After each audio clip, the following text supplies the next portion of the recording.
before we tell...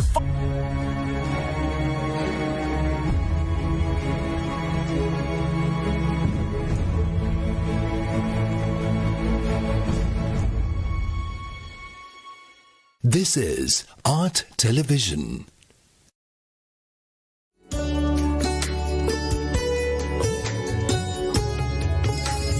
Okay, so it's supposed to be 9:15 we start. So how about, does anyone want to try a question before we start? Crikey, no questions. Can we know when you go, oh, you've got one in the back. Okay, yes? You explained dukkha as suffering. Is it suffering or unsatisfied? Okay, dukkha, if you go deeper into it, there's always like these three types of dukkha. There's dukkha, and we've harinama dukkha, and what's the other one called? Basically the dukkha of existence, bhava dukkha if you like. But dukkha is the ordinary type of suffering when you don't get what you want. What sometimes the Buddha described as separated from where you want to be and being with what you don't like. That's dukkha. And that's actually very powerful because it means when you're meditating, you don't want to be here, you want to be somewhere else. That's specifically defined by the Buddha as suffering, dukkha.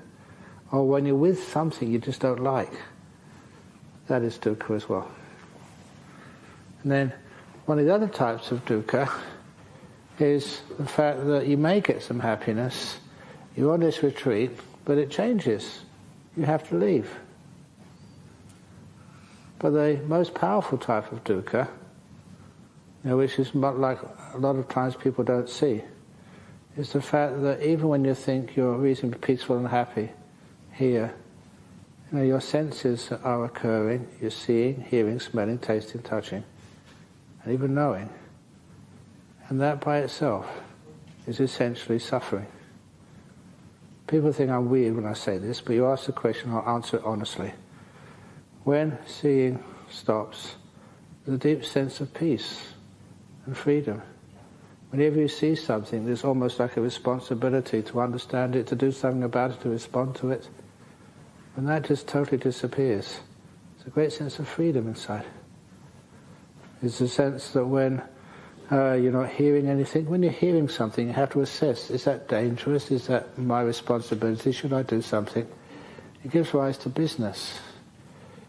The same with even smelling and tasting, and also feeling in the body. The body is very, very demanding.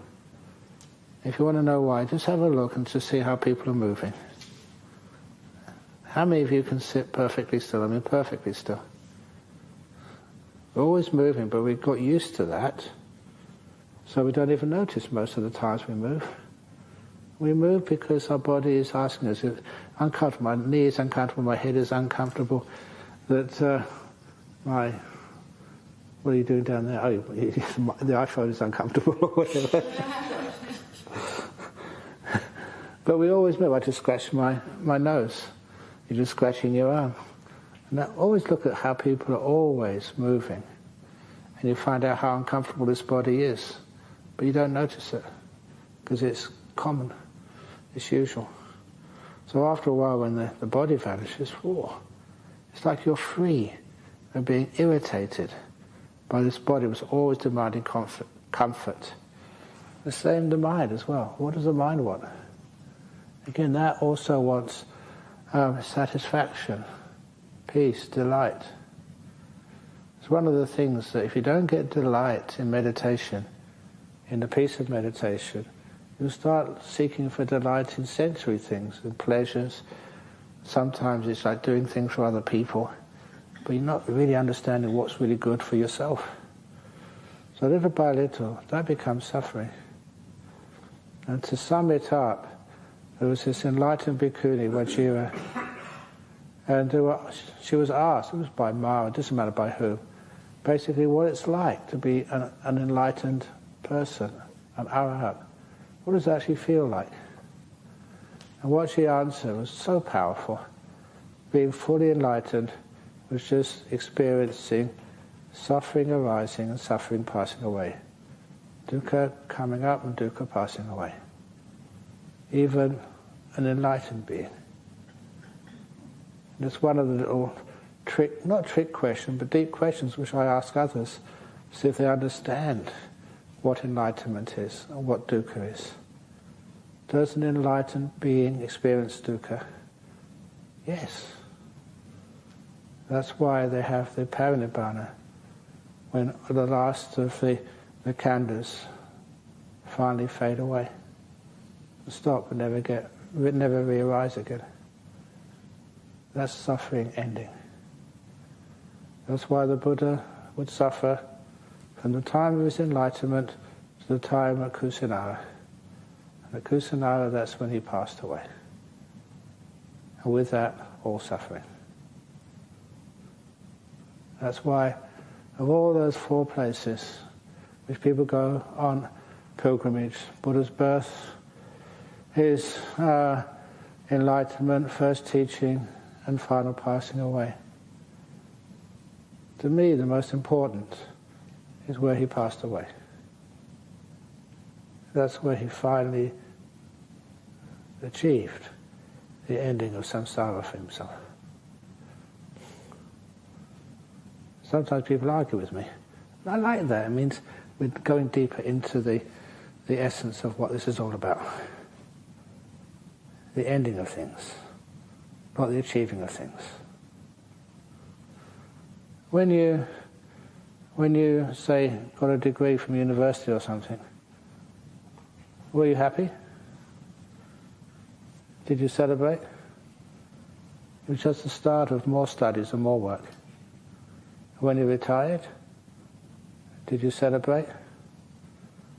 Or was that the fact you were free to volunteer and work for the Buddhist Society of West Australia? More work. When can there ever be any freedom? Real freedom. Because that is when all the 6 senses, the 5 khandhas, finally cease without remainder. That is the ending of suffering.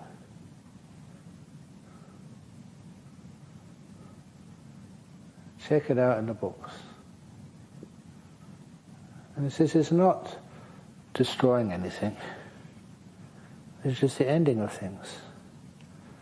One story which I thought of telling you last night, but ran out of time. It was when somebody asked me, can you tell some stories about Ajahn Chah and Ajahn Singtong? No, Ajahn Ganha and Ajahn Singtong. This is one of Ajahn Chah's stories. It's a nice one, it'll be the last story I tell before we actually do the loving kindness meditation. And that was, maybe the last year I was in Thailand. Ajahn Chah was getting sick. So we built him a sauna. And the sauna is part of the usual things in a Buddhist monastery, according to the Vinaya. Years and years ago, the monks used to have saunas in their monasteries. So we built a sauna, and Ajahn Chah would come over every week to take a sauna because he was sickly. And he would always give us a talk before he went to the sauna. And I remember this time he just gave an incredibly good Dhamma talk. Sometimes, as I say, the talks really connect with you and you get so inspired. Sometimes they don't connect with them and it's just a bit boring, but it's worth it, because when you get a really good one, it's worth 1,000 bad ones. And this was a really great one. So after the talk, other monks went with Ajahn Chah to the sauna to help him out. There's plenty of monks there to look after Ajahn Chah. And I was so inspired, I just went around the back of the hall. I was just going out here in the front and just meditating. It's so easy when you're inspired. I just sat on the concrete there and 2 hours just blissing out, having a wonderful time. When I came out of that meditation, I thought, maybe I can still do some service for Ajahn Chah. So I got up and walked towards the sauna. But it was pretty a long shot that you'd even see Ajahn Chah. 2 hours was a long time.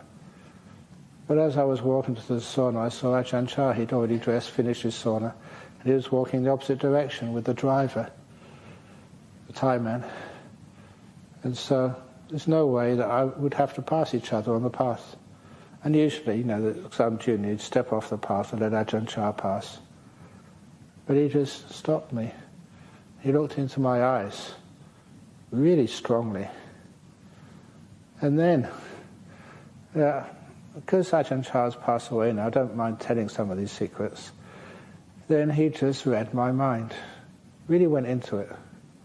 You could actually, honestly, there's no exaggeration, I could feel him inside, checking me out. And for once, I did not mind being checked out. My mind was pretty pure. I had a beautiful meditation, a couple of hours. So please take a look. I was proud that my mind was clean enough for my teacher to have a look. And Ajahn Chah was looking at me with his eyes really fiercely all this time. And then afterwards he smiled and he said, Brahma Wangsa. The word he used was tamai, which is why.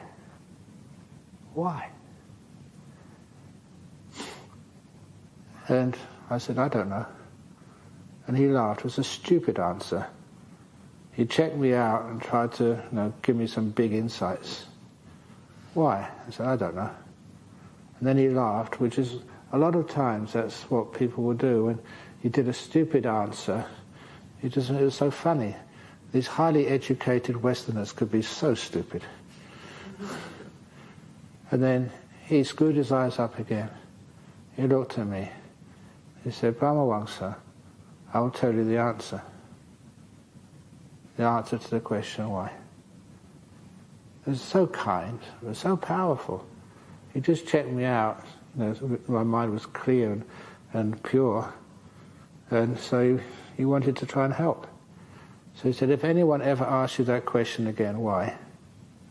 The answer is, mai mi arai. There's nothing. There's nothing. Do you understand? He said that with seriousness and kindness all rolled up into one. Do you understand? And I said, yes. And he replied, no, you don't.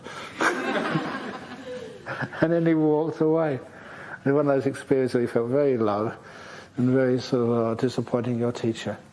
But it didn't matter because the answer was something which stayed with you for so many years. What's the answer to the question why? There's nothing. There's nothing. What are you worried about? What are you afraid to lose? What are you trying to gain? There's nothing. Such a beautiful, beautiful teaching, so simple, and something which you can also think about later on, or not think about, but explore. The answer to the question why there's nothing. So, if you're wondering also later on what you're having for lunch, what's the answer? There's nothing.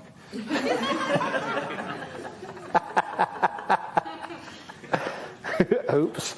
Okay, so let's do some more loving kindness meditation. Is that true, Nordia?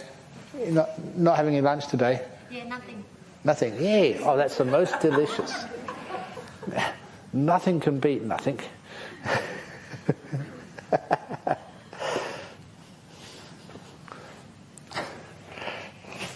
Okay, so we're going to do a loving kindness meditation now for half an hour. Now, most of the time with loving kindness,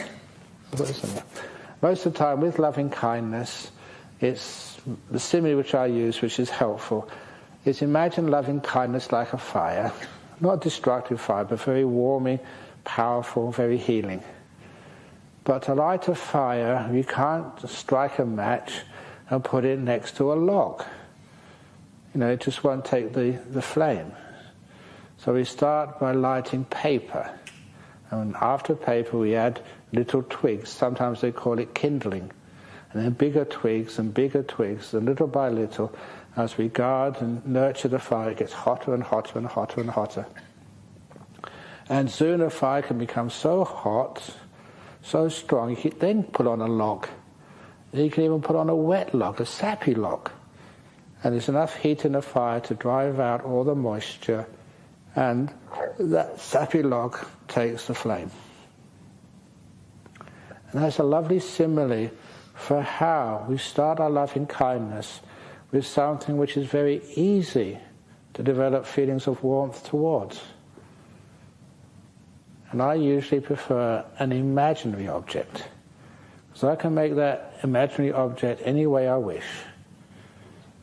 And I can make sure it just really touches my heart and starts to get these feelings of care and warmth, protection towards this little being. And then from there I make it another being and another being and another being. And when you really get into it, you feel you have so much warmth, so much loving kindness, so much joy, that you can give that loving kindness to anybody. People you thought you could never give loving kindness towards, it becomes easy. It could be an ex, it could be someone who abused you, it could be like Donald Trump or Margaret Thatcher or something. There's no way I can do that, but you can.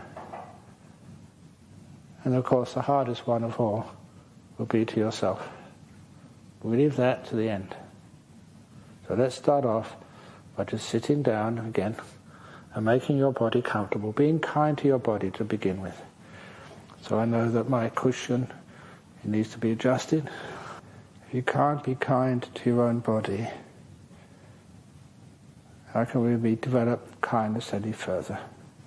So I'm making sure my body, I'm really fidgeting it to make sure I'm getting as comfortable as I possibly can.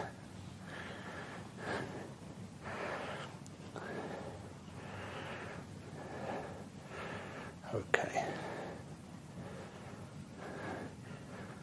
Make sure your legs are comfortable, your butt is comfortable, your back feels good. Those of you who've listened to me in Dhammaloka, I often like stretching my back at this point, because I saw animals do this in the forests. When you stretch your back, it feels good. You get a burst of joy. And then you can let go and relax your back to the max. And my shoulders and arms and hands. Relaxing everything.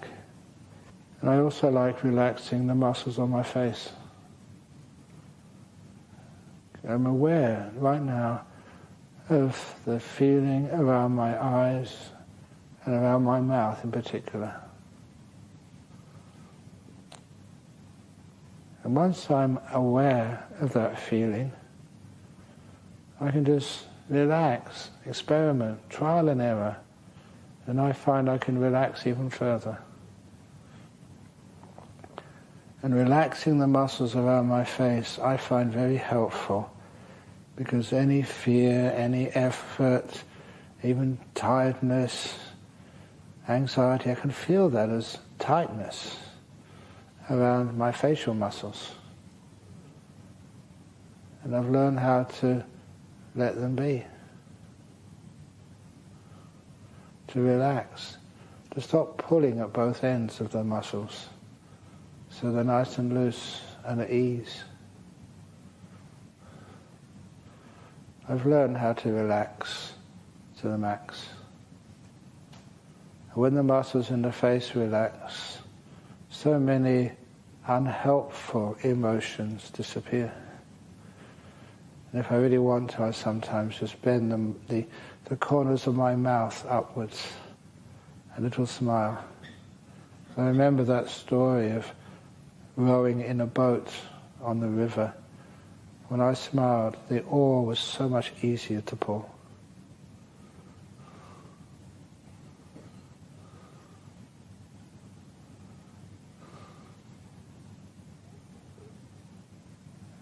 And then once the body is relaxed, I go into my mind, just asking myself, how still are you right now? And what makes my mind even more still?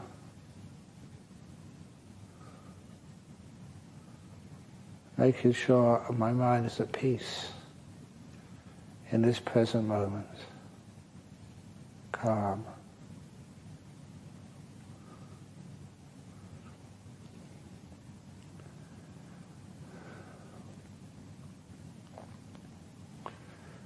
This is my preparation.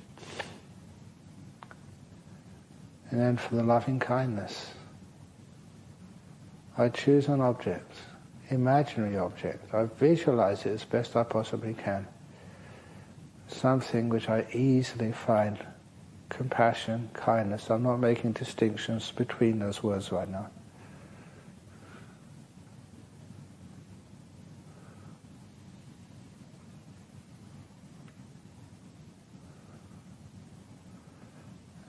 I usually choose a little kitten. I imagine, because I've seen this many times before, a little kitten who's been abandoned.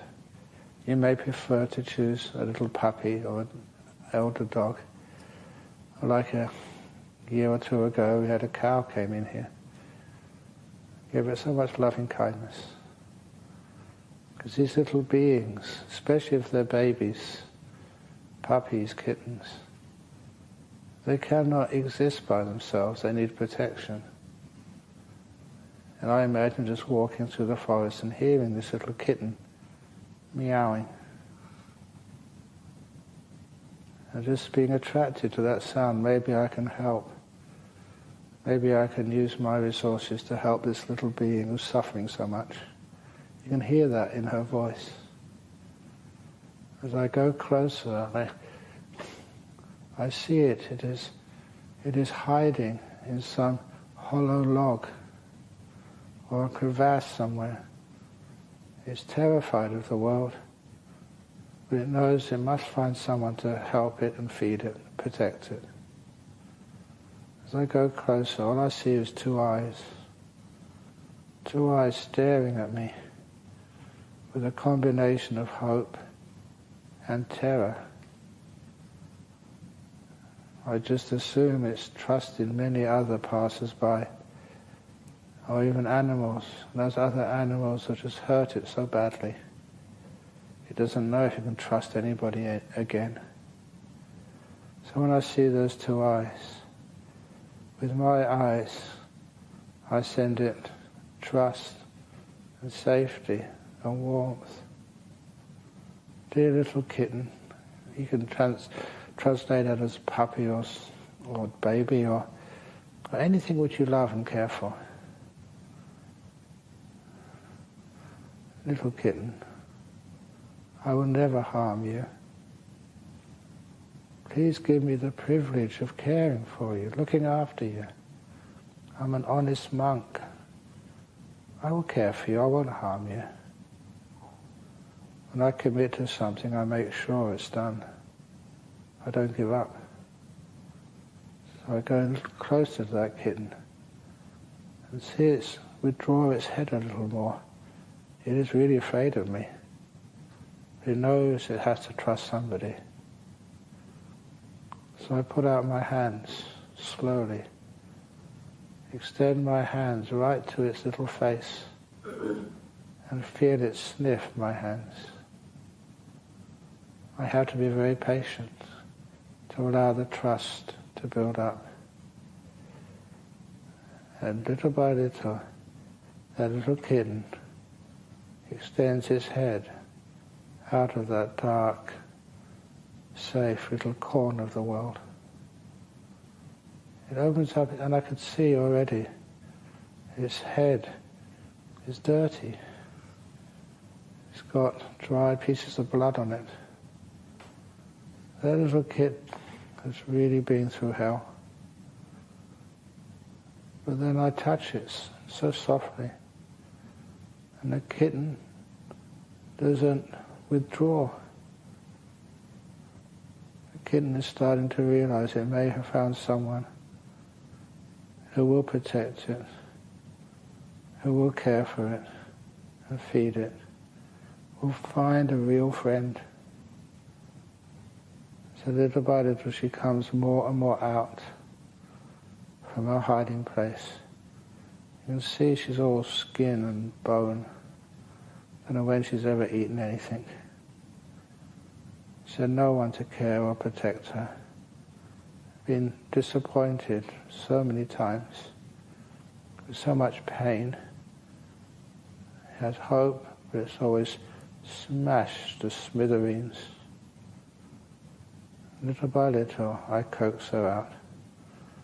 And it's with my eyes, it's not just my eyes, transferring loving kindness and feelings of safety. It's from my heart as well.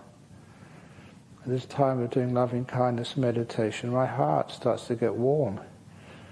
And the area of skin over my heart, it starts to become very aware of that area. It's like it's starting to tingle.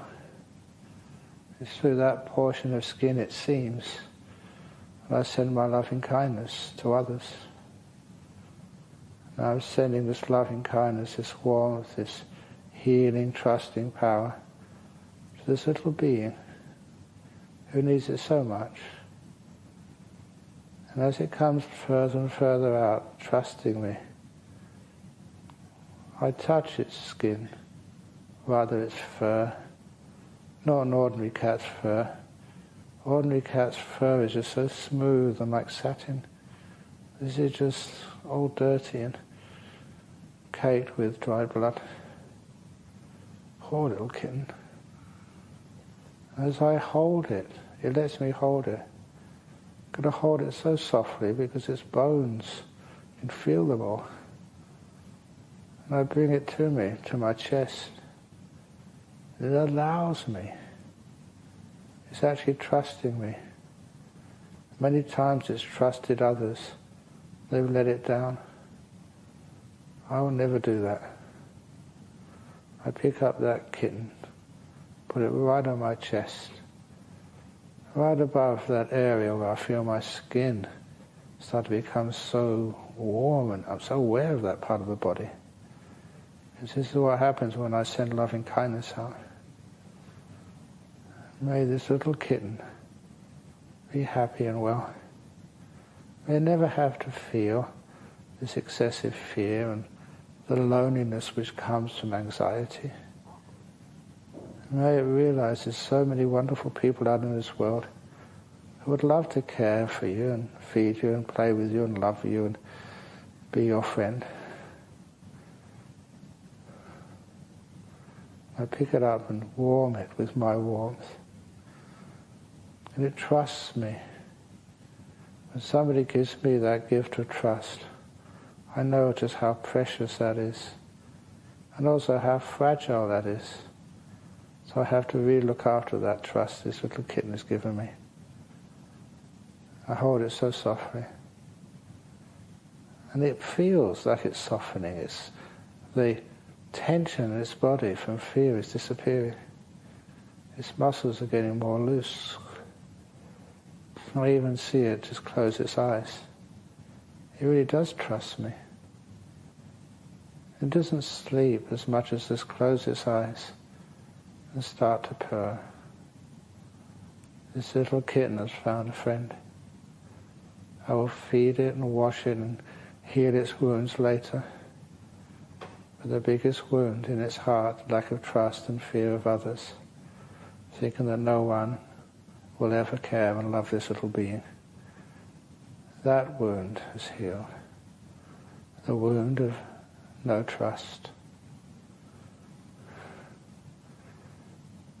And then I feel that power in my heart, the energy, the glow. It's like a light, a beam. And it goes right through my chest area into this imaginary little kitten.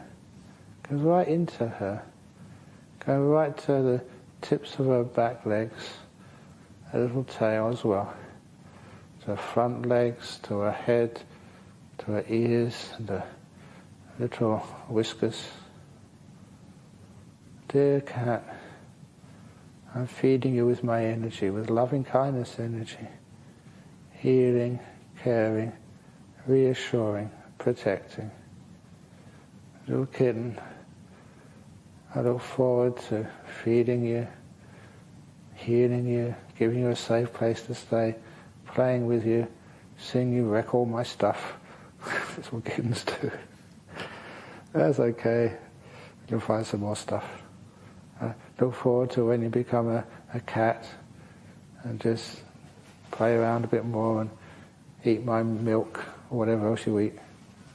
Dear cat, the door of my heart will always be open to you. I will never expect you to be perfect. You're my friend. And as I give this loving kindness in your own little way to this being, it gets stronger and stronger. And now the feeling in my chest is really quite powerful now. I feel it. It's really got the emotions going. So now's the time to choose another being. This time a real one. It could be a best friend, it could be your partner in life. It could be a son or a daughter or a real animal.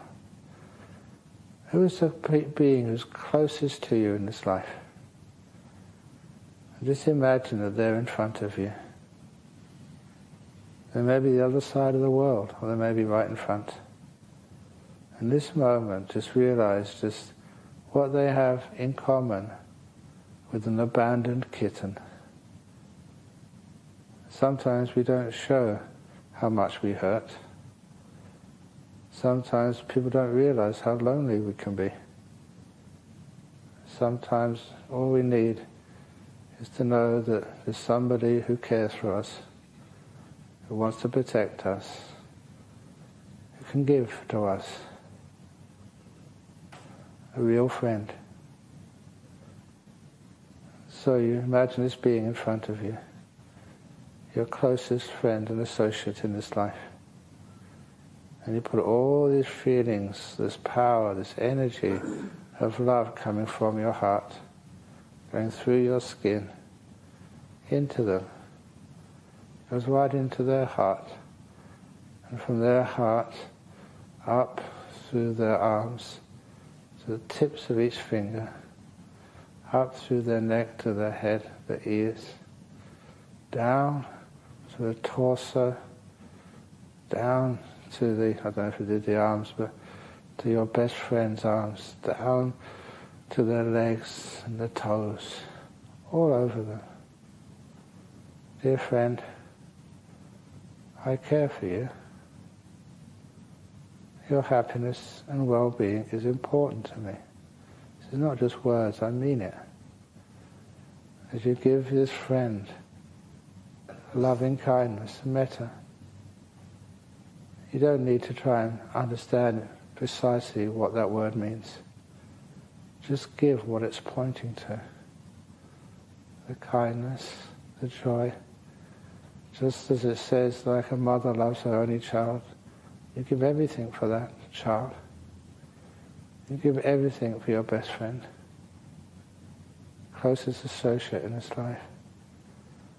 You're blasting them, zapping them with your loving kindness, right up to their heads, every piece of hair on their head, their ears, every tooth, down to the neck and the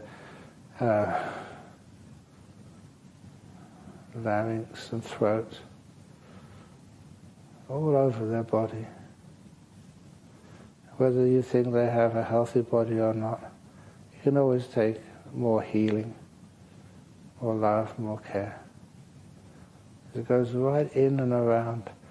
So you soak them until every part of their body is receiving all this loving kindness. And you find the more you give, the more you have left for yourself and others. When you give loving kindness, pure things, they grow inside of you. So you have more to give later.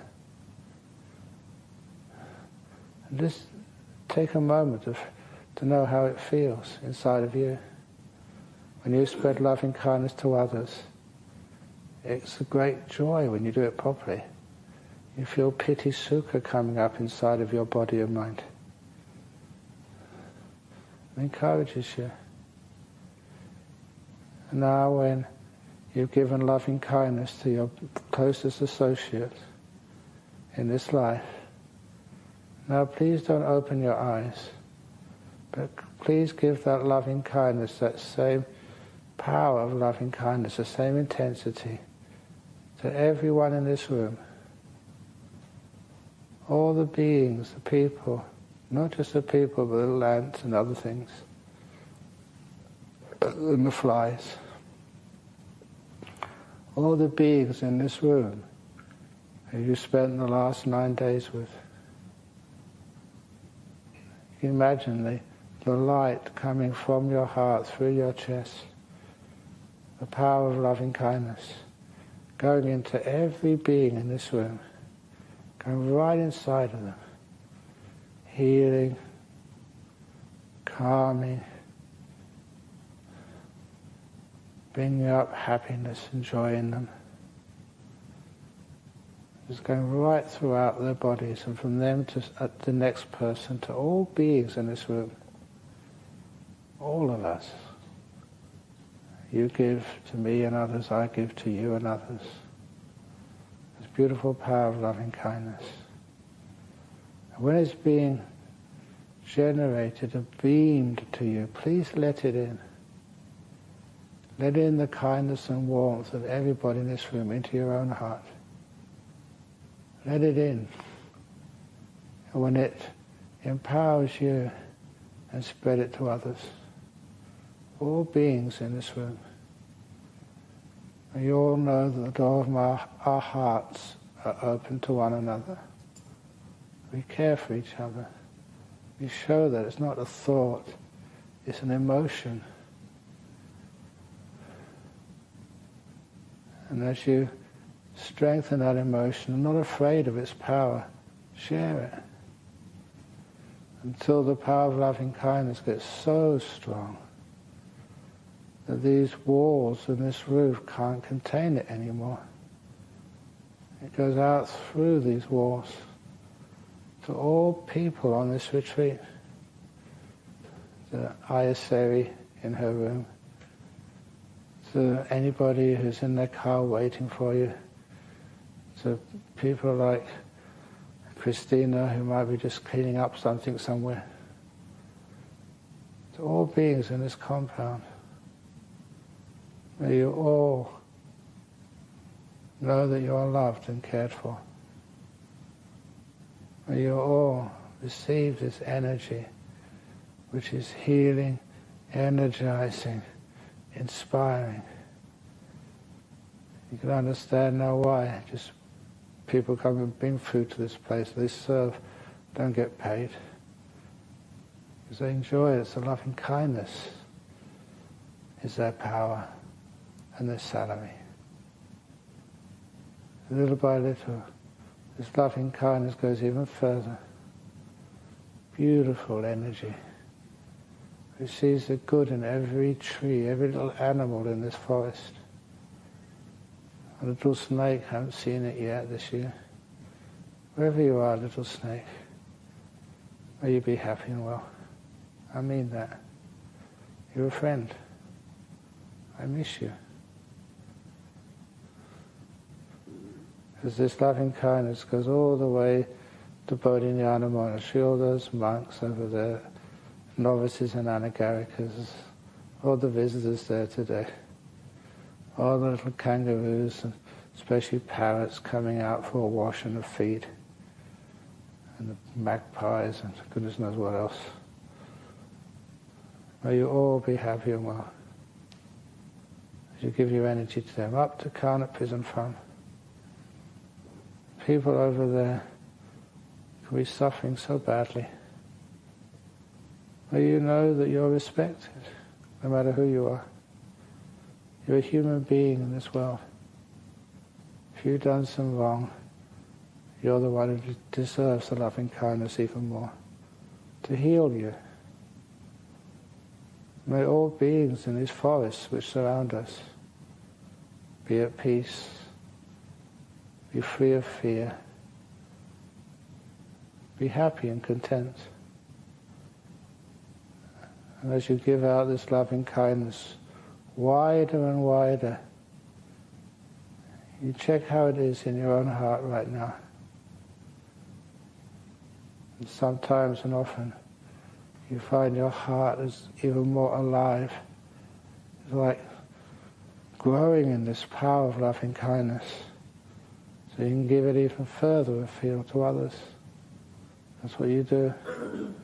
To all the people in the Perth, Peel, Southwest, Great Southern, up north, some of you from up north, from places like Derby, for all of you, for the whole of this state,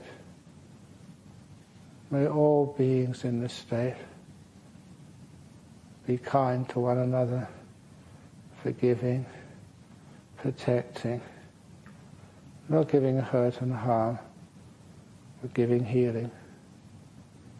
May all beings in West Australia be free of hunger and pain and fear. As you spread this loving kindness, so powerful, joining it with mine and the nuns and everybody's, joining it so it spreads like a golden blanket over the state of Western Australia. It goes further over the Nullarbor, South Australia, Northern Territory, over to the eastern states.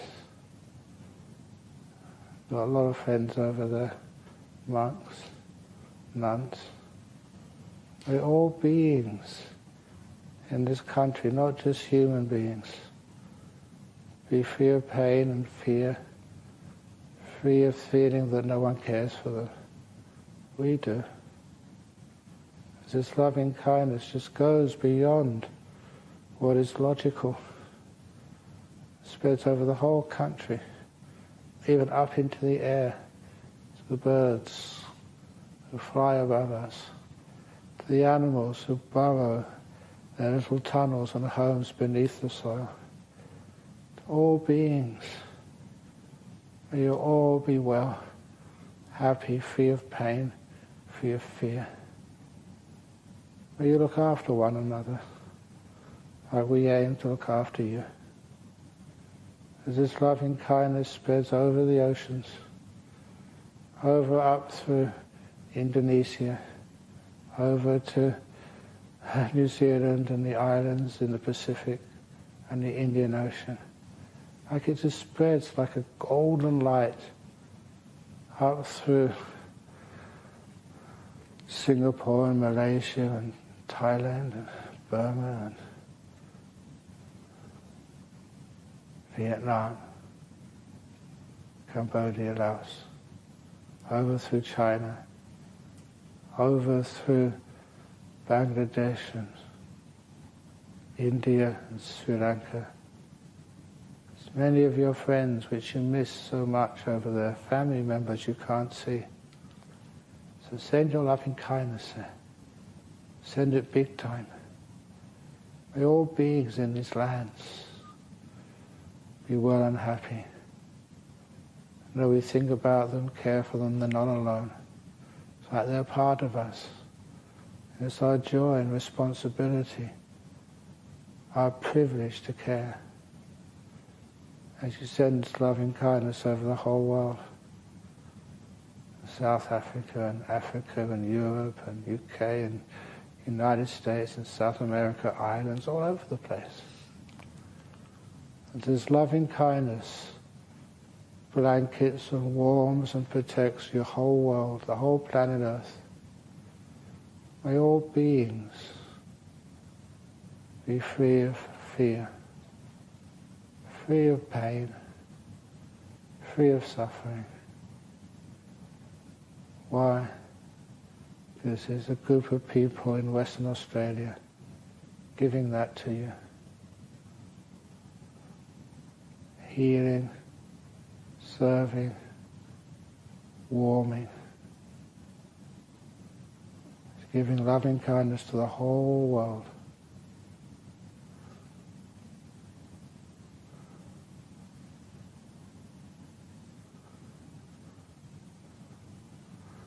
And now, there's one person you've missed out. this person who bears your name, you. So imagine you're standing in front of a full-length mirror and you see yourself, your body, your history, your present, potentials for the future in that mirror. And just blast yourself with loving kindness. I care about me. I give myself the greatest freedoms and pleasures. May I be at peace. May I realize I don't have to work so hard to please others. Other people care about me already, big time. I grant me my love, my care, my acceptance. As you look at yourself in this mirror, you feel you may not be perfect, but you're beautiful. Me. I care for me. As you give in your own words this respect, deep, deep friendship. How does that feel? Give your own golden light of loving kindness energy to your whole body and mind, to you. And you receive it and cherish it and keep it.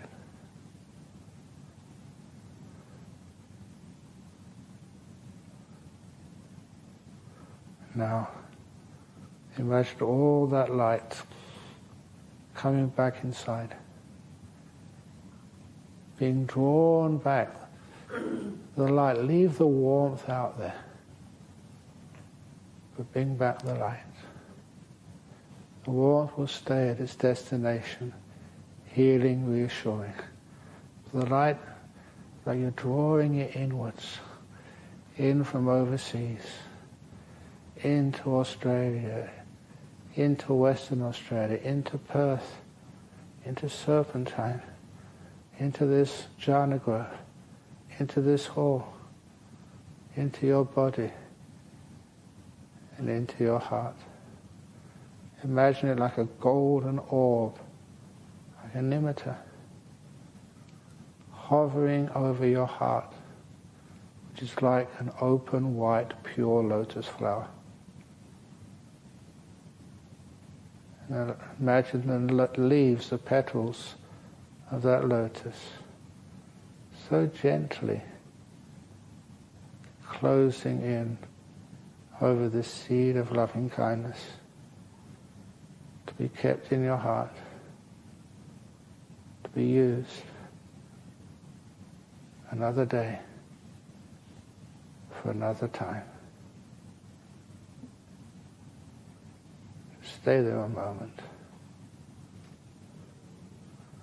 I will now give the final blessing.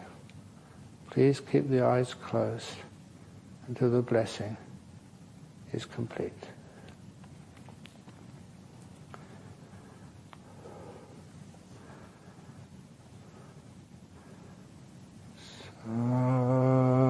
Sabbaroga vinimuto Sabba santapa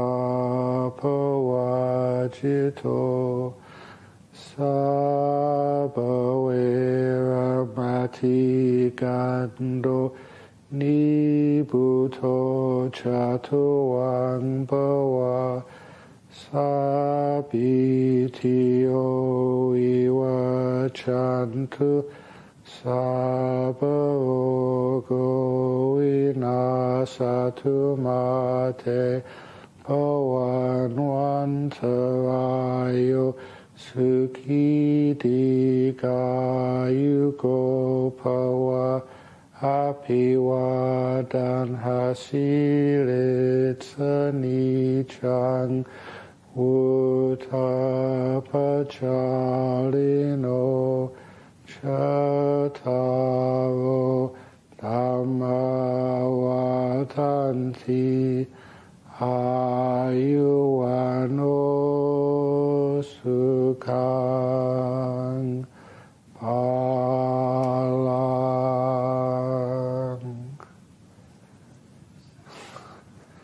Sadhu, sadhu, sadhu. Very good. Ooh. So, that's it, folks. Okay. So again, thank you all for helping out. Thank you for all the incredible food and people looking after us for this retreat. So, out of gratitude, please look after them by cleaning up as you're supposed to do and having a wonderful time. And I know I can't get rid of you that easy. You know, can't get rid of me that easy. I'm sure I'll see you around another time, another place. Okay, all the best.